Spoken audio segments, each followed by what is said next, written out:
علامہ ابن حجر مکی مفتی اعظم مکہ فرماتے ہیں سود خوروں پر میں نے شب قدر میں بھی اللہ کا عذاب ہوتے ہوئے قبر میں دیکھا. شب قدر میں بھی اللہ ان کو آرام نہیں دیتا، راحت نہیں دیتا ان پہ. یہ دنیا ہے، ایک دن دنیا سے کوچ کرنا ہے. جو ہوا آج سے پہلے توبہ کرو، چھوڑ دو، معاف کر دو. جن کو سود لینا ہے معاف کر دو. لوگ پریشان حال ہمارے پاس آتے ہیں اور ایسے ایسے لوگوں کے نام بتاتے ہیں تقریر میں. ظاہر سی بات ہے میں کوئی غیبت کرنے نہیں بیٹھا، میں آپ کی اصلاح کرنے بیٹھا ہوں. نام لے کے بات کرنا غیبت ہوگی، علاقوں کا نام لینا غیبت ہوگی. مجھے صرف اصلاح کرنی، کسی کے عیب نہیں کھولنا ہے. ایسے ایسے نام لیتے ہیں لوگ، کہتے ہیں وہ ہر سال حج کو جا رہا ہے، عمرہ کو جا رہا ہے، سود کا دھندا کر رہا ہے. کہا کہ میرا گھر لے لیا اس نے، سود کے نام پہ میرا گھر لے لیا، یہ کر دیا، وہ کر دیا، وہ کر دیا. سب حالات اللہ فرماتا ہے ہلاک. اور ایک بات یاد رکھنا، حرام میں برکت کبھی نہیں ہے. نسلیں برباد ہوتی ہیں، نسلیں. حرام کاروبار کرنے والے لوگوں کا خون چوسنے والے، ان کو سب ہوگا، کبھی سکون نہیں. دیکھ لیجئے ان کو. سود خور بے مروت قوموں کو کبھی اللہ سکون نہیں دیتا، ان کو کبھی سکون نہیں ہے. سکون کبھی ان کو نصیب نہیں. ہمیشہ بے چین رہتے ہیں، بے قرار رہتے ہیں. نرم نرم گدے ہیں، اچھے اچھے مکانات ہیں، مگر سکون کی نیند نہیں، کیونکہ وہ سود کھاتے ہیں. اللہ نے ان سے اللہ نے اعلان جنگ کیا ہے. سوچو تو صحیح بھائی، اللہ جس سے اعلان جنگ کرے، اللہ جس سے جنگ کا اعلان کرے. میں کہتا ہوں ہمیں برباد کرنے کے لیے اگر دشمن نہ بھی ہو تو اللہ جس کا دشمن بن جائے، اور اللہ جس کو دشمن بنا لے اس کو کون پناہ دے سکتا ہے. اللہ اعلان جنگ کرا. اور صرف اللہ نہیں، اللہ قرآن میں کہہ رہا ہے میرا بھی جنگ کا اعلان ہے اور میرے رسول کا بھی جنگ کا اعلان ہے. اللہ رسول کھڑے ہیں اعلان جنگ کے لیے. سود خورو اللہ کی بارگاہ میں توبہ کر لو، ورنہ کوئی پناہ گاہ نہیں رہے گی، کوئی پناہ دینے والا نہیں رہے گا. میرا اللہ کھڑے ہونے بیٹھنے آنے جانے سے پاک ہے، لیکن یہاں اعلان جنگ ہے. اعلان جنگ، اللہ کا اعلان جنگ. غور کیجئے، اللہ کا اعلان. رسول اللہ رحمت للعالمین جس سے جنگ کا اعلان کریں اور قرآن اس کو بیان کرے، کون پناہ دے گا؟ توبہ کے سوا کوئی چارہ نہیں ہے، ورنہ وہ عذاب ہے، وہ عذاب جس کو برداشت نہیں کر سکتا. ارے جب اللہ کے عذاب کو پہاڑ برداشت نہیں کر سکتا تو اللہ کے عذاب کو انسان کیسے برداشت کر سکتا؟ ایک روایت سن لیں، میں اپنی بات پھر پوری کر دوں. اللہ کے یہاں توبہ ہر گناہ کا علاج ہے. سرکار نظام الدین اولیاء محبوب الہی کہا کرتے تھے متقی لوگ جب قیامت میں اٹھیں گے تو ان کے نامہ اعمال میں کوئی گناہ نہیں ہوگا، اور دوسرا توبہ کرنے والے لوگ قیامت میں اٹھیں گے تو بھی ان کے نامہ اعمال میں کوئی گناہ نہیں ہوگا. متقی کے نامہ اعمال میں گناہ اس لیے نہیں ہوگا کہ اس نے گناہ کیا نہیں، اور توبہ کرنے والے کے نامہ اعمال میں گناہ اس لیے نہیں ہوں گے کہ اس نے گناہ کیا تو تھا مگر توبہ کر لی، اس لیے سارے اس کے گناہ اللہ نے ختم کر دی. التائب من الذنب کمن لا ذنب لہ. گناہ سے توبہ کرنے والا ایسے جیسے اس نے گناہ کیا نہیں. اور جو توبہ کر لیتے ہیں کیسے بھی ہو، کیسے بھی ہو، کیسے بھی ہو، کیسے بھی ہو، توبہ کرتے ہیں تو اللہ اعلان کر رہا ہے ان اللہ یحب التوابین. تو کیسا بھی تھا مگر توبہ کر لیا تو میں نے تجھے اپنا محبوب بنا لیا. کہتے ہیں کہ ایک شخص تھا اور اس کا سود کا دھندا تھا. سود کی بات آئی تو سود پر ہی بات پوری کر لوں. اگر کوئی توبہ کر لے تو اسے سلام ہے، اللہ توفیق دے ہم سب کو توبہ کی، سچی توبہ کی. سود کا دھندا تھا، حرام بیاج کا دھندا تھا. اور یہ بات یاد رکھنا جو سود کا دھندا کرتا ہے وہ بے مروت ہوتا ہے، جلدی سدھرتا نہیں. سود خور کا دل بہت سخت ہوتا ہے، پتھر سے بھی زیادہ سخت، کیونکہ وہ لوگوں کا خون پینے کا عادی ہوتا ہے.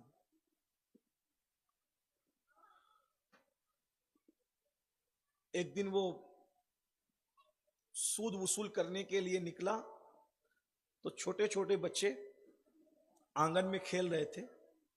تو بچوں نے کہا ہٹو ہٹو، یہ سود خور آ رہا ہے، اس کے پیروں کا غبار اگر ہم پہ پہنچے گا تو کہیں اللہ ہم سے ناراض نہ ہو جائے. وہ سود خور نے سوچا کہ میں اتنا بیکار آدمی ہو گیا، اتنا گندا ہو گیا، اتنا نکما ہو گیا کہ بچے بھی مجھ سے نفرت کرتے ہیں، بچے بھی مجھ سے نفرت کرتے ہیں. لیکن بچوں کی بات نے دل پہ اثر تو کیا، لیکن دل اتنا سخت ہو گیا تھا کہ فوراً پلٹے نہیں. گئے وہاں، جانے کے بعد جہاں پیسے وصول کرنے تھے کہا بھائی لاؤ میرا ہفتہ دو. ایک خاتون تھی گھر میں، اس نے کہا دیکھو اس کے ابا گھر میں نہیں ہیں اور وہ تمہارے پیسوں کا انتظام کرنے گئے، پتا تھا کہ تم آج کی تاریخ میں آؤ گے، تو وہ ہے نہیں، وہ پیسوں کا انتظام کرنے گئے، پیسوں کا انتظام ہوگا تو لا کر کے دے دیں گے۔ کہا میں تمہیں پتا ہے نا کہ میں جس کے دروازے پہ آتا ہوں خالی نہیں جاتا، اب میں خالی جاؤں اس کے لیے بھی اس سود پر بھی مجھے سود چاہیے۔ غور کیجیے، میں خالی جاؤں اس سود پر بھی مجھے سود چاہیے۔ اس نے کہا دیکھو کئی دن کا فاقہ ہے، بچوں کے ابا جو ہے وہ بکری کا سر اور پیر لے کر کے آئے تھے، قرض، وہ بھی قرض مانگ کے لائے تھے، کہا بچوں کو کھلائیں گے، آپ ایک کام کرو یہ لے لو چلے جاؤ۔ وہ لے کر کے گھر واپس آئے، وہ جوان بیوی کا پکاؤ، جب پکنے لگا تو بڑی خوشبو آ رہی تھی بکری کے سر اور پائے کی۔ ایک فقیر نے دروازے پہ دستک دی، کہا کہ بھئی کچھ کھلا دو، بہت خوشبو آ رہی ہے۔ تو ان جناب نے دروازہ کھول کے کہا کہ میں تمہیں کھلاؤں گا تو تم مالدار نہیں ہو جاؤ گے، لیکن اگر تم کو دے دوں گا تو میں غریب ضرور ہو جاؤں گا، جاؤ یہاں سے، نہیں دے سکتا۔ کچھ فقیر دروازے پر مانگنے نہیں آتے، کوئی ضروری نہیں مانگنے،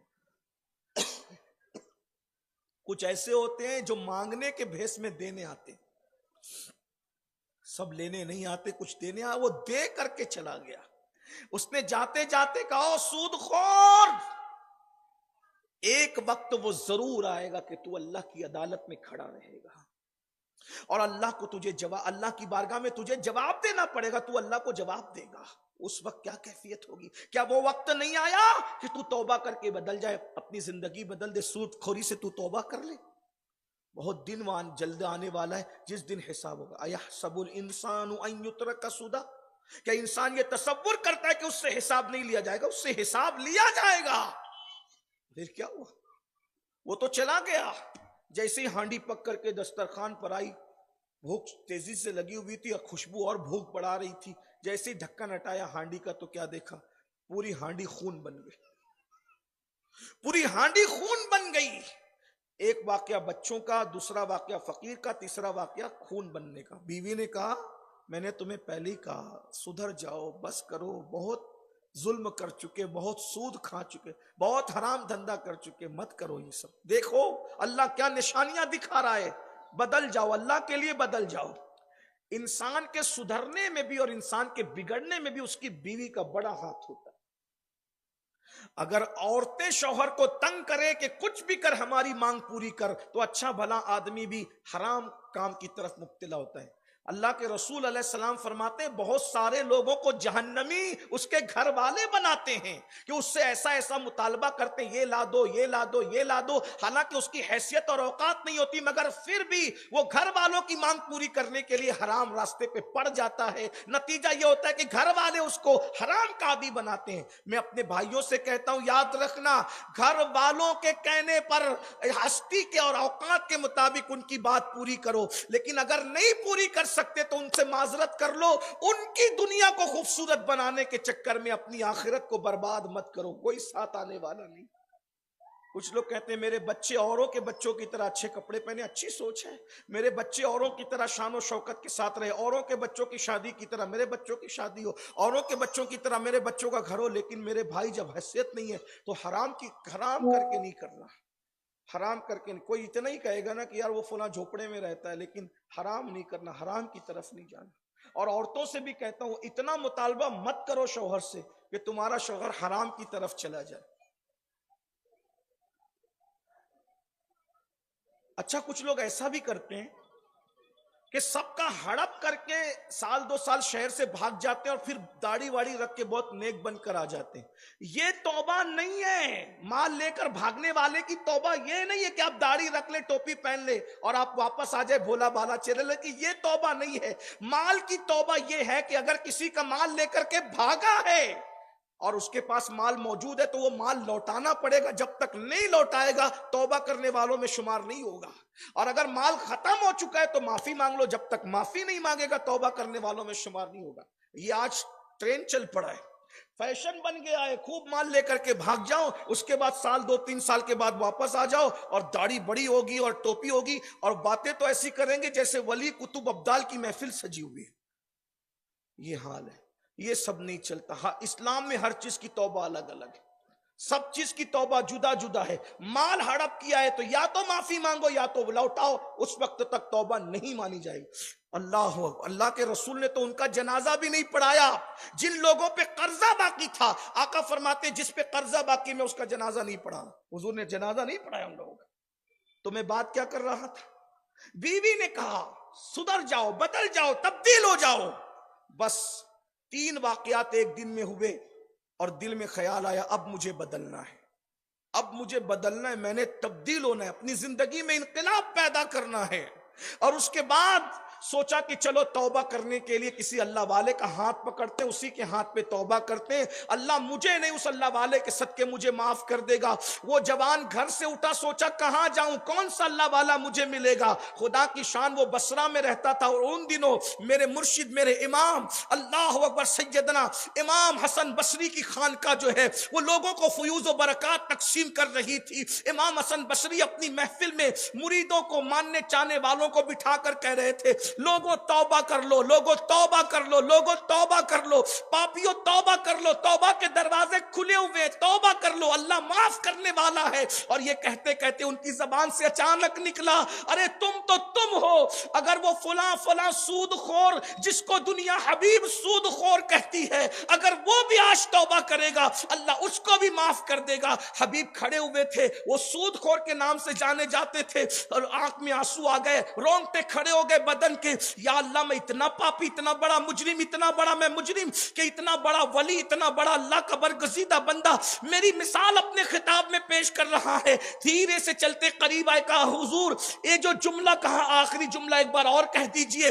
آپ نے فرمایا بیٹا کوئی توبہ کرے اللہ معاف کرے گا, اگر حبیب سود خور جس کو بصرہ والے کہتے ہیں وہ بھی توبہ کرے اللہ اس کو بھی معاف کر دے گا. اور قریب آئے مرشد یہ جملہ ایک بار اور دوہرا دے جو آخری مرتبہ کہا کہ آج کوئی توبہ کرے اللہ کی توبہ کے دروازے کھلے ہوئے ہیں, حتیٰ کہ حبیب سود خور جیسا وہ سود خور بھی توبہ کرے اللہ اس کو معاف کر دے گا. قدم پکڑ کے کہا گواہ رہی ہے حبیب نے توبہ کر لی ہے.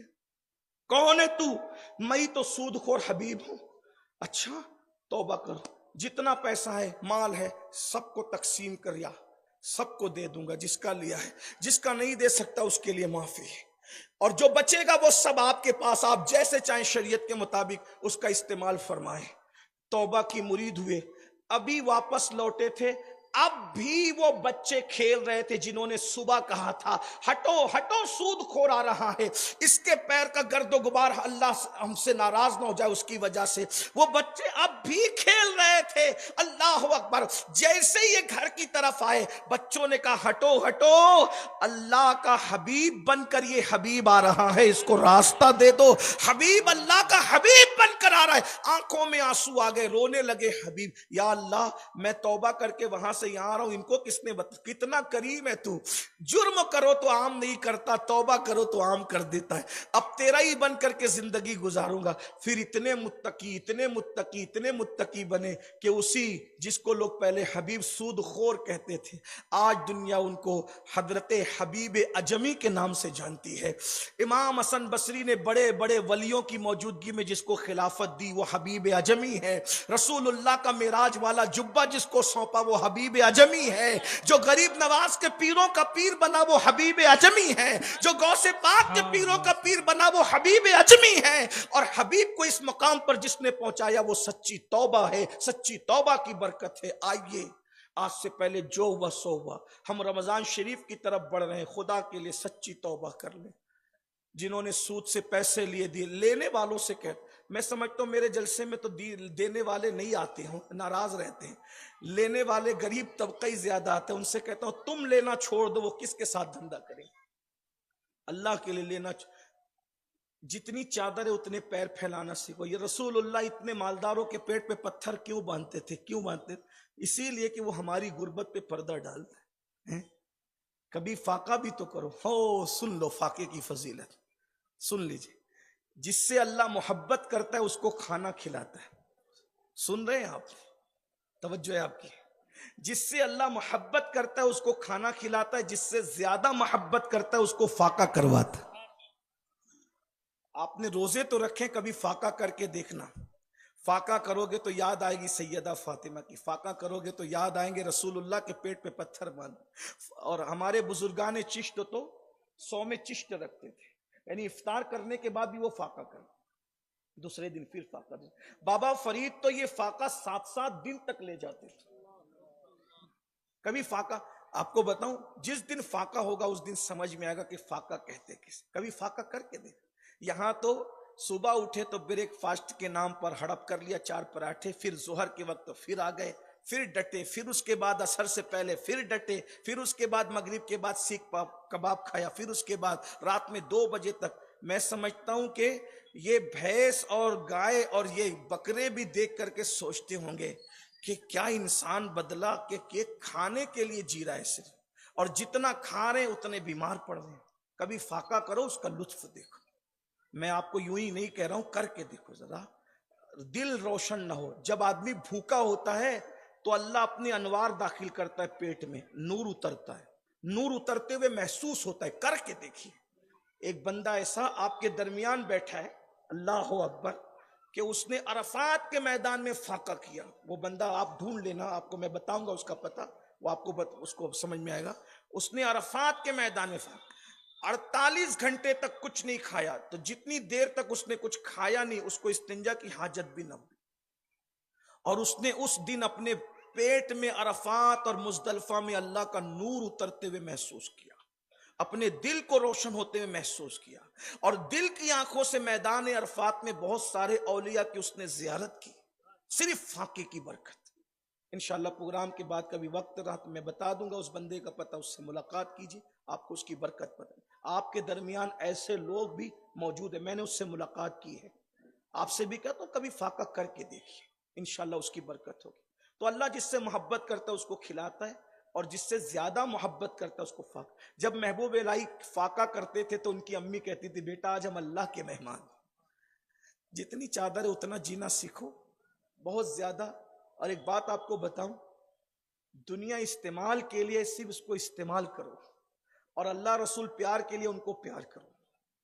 اللہ کے بندے پیار کے لیے، استعمال کی چیز کے لیے جو پیارے ہیں ان سے جھگڑا مول کرو، بدلو، ورنہ ایک دن یہ ٹمٹماتا ہوا دیا زندگی کا، روح اور جسم کا رشتہ ٹوٹے گا، مر جاؤ گے، ختم ہو جاؤ گے، ہڈیاں پگھل جائے گی، قبر ختم ہو جائے گی، قبر ڈھسل جائے گی، کوئی نام لینے والا نہیں رہے گا، کوئی دعا کرنے والا نہیں رہے گا.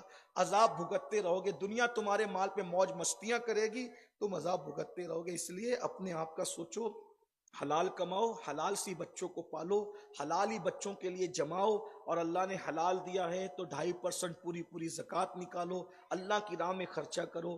اور یاد رکھنا اللہ پاک ارشاد فرماتا ہے لن تنالوا البر حتى تنفقوا مما تحبون،